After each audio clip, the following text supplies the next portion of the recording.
मोदी जी का जीतना निश्चित है, मगर स्वप्न में भी सोच लो, एक घमंडिया गठबंधन, ये इंडी अलायंस अगर जीतता है तो देश का प्रधानमंत्री कौन बनेगा? इनके पास कोई नेता है क्या? जरा जोर से बोलो, है?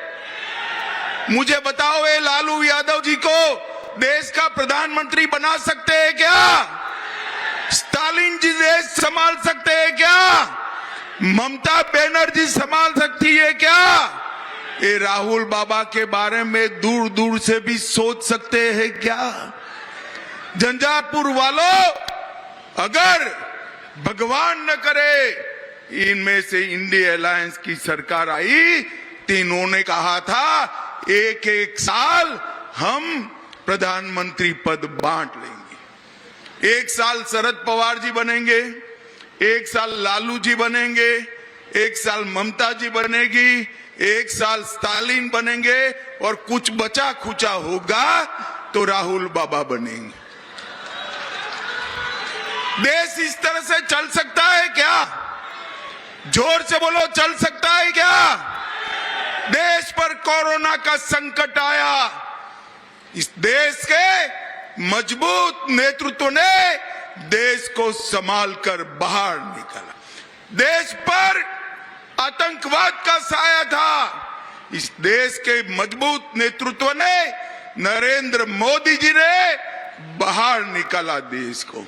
देश में नक्सलवाद था, बिहार में भी था, नक्सलवाद का खात्मा करने का काम ये मजबूत नेतृत्व ने किया और मोदी जी के नेतृत्व में ही G20 हुआ और पूरी दुनिया में भारत का सम्मान बढ़ाने का काम भी ये मजबूत नेतृत्व किया। भाइयों और बहनों, देश को मजबूर नेतृत्व नहीं चाहिए, देश को मजबूत नेतृत्व चाहिए।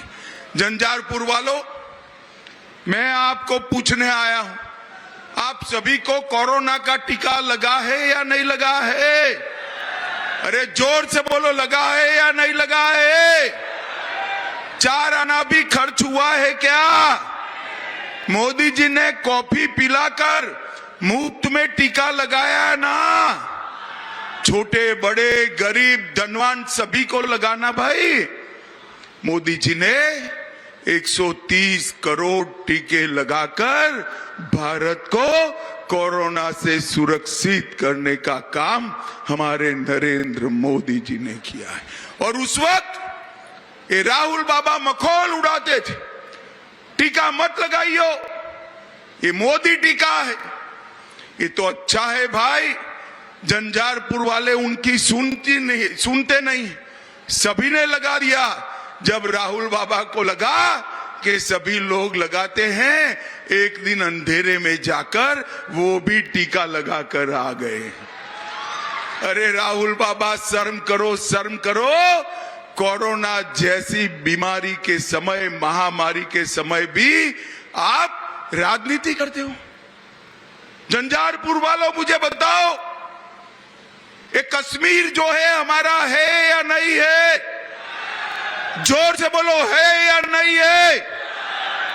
ये खड़गे साहब कहते हैं बिहार और राजस्थान का कश्मीर से क्या लेन देन है?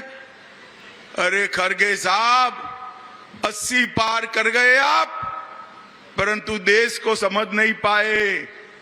कश्मीर के लिए मेरे झंझारपुर का बच्चा बच्चा अपनी जान देने के लिए तैयार है। जान 70 साल से ये लोग धारा 370 को एक अनोरस बच्चे की तरह संभाल कर बैठे थे। नरेंद्र मोदी जी ने 5 अगस्त 2019 को धारा 370 को हमेशा के लिए समाप्त कर दिया और कश्मीर को हमेशा के लिए भारत का बना दिया। भाइयों और बहनों, यूपीए के 10 साल में आए दिन बम धमाके देते, कोई कुछ नहीं बोलता था, तुष्टीकरण की राजनीति होती थी। मोदी जी आए, उरी और पुलवामा में बम धमाका हुआ, 10 ही दिन में पाकिस्तान के घर में घुसकर सर्जिकल स्ट्राइक और एयर स्ट्राइक कर मोदी जी ने आतंकवाद का सफाया करने का। भाई और बहनों, मोदी जी ने इस देश को आतंकवाद और नक्सलवाद से मुक्त कराया है। ये जो घमंडिया गठबंधन है, इनके नेता ये देश को संभाल नहीं सकते। मोदी जी का नेतृत्व ही कोरोना से भी बचा सकता है, आतंकवाद से भी बचा सकता है।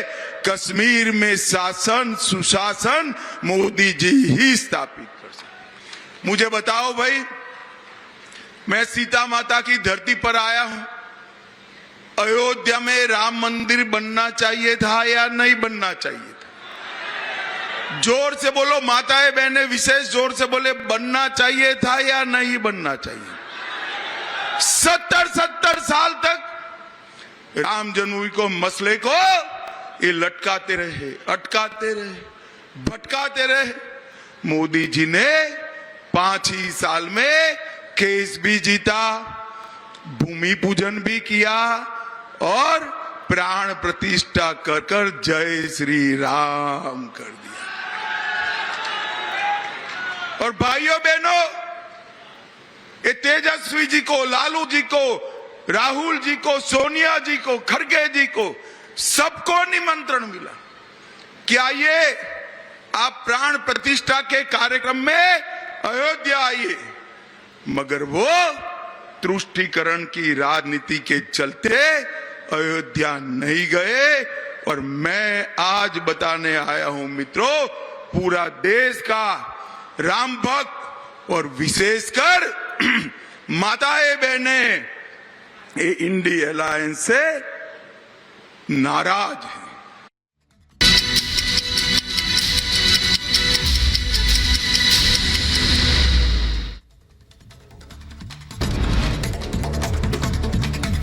प्रधानमंत्री मोदी ने कांग्रेस पर साधा निशाना, कांग्रेस को बताया लूट वाली पार्टी। कहा कांग्रेस ने कर्नाटक को भी अपनी लूट का एटीएम बनाया।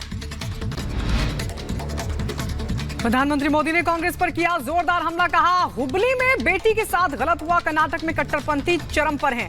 कांग्रेस सिर्फ अपने वोट बैंक के बारे में सोचती है।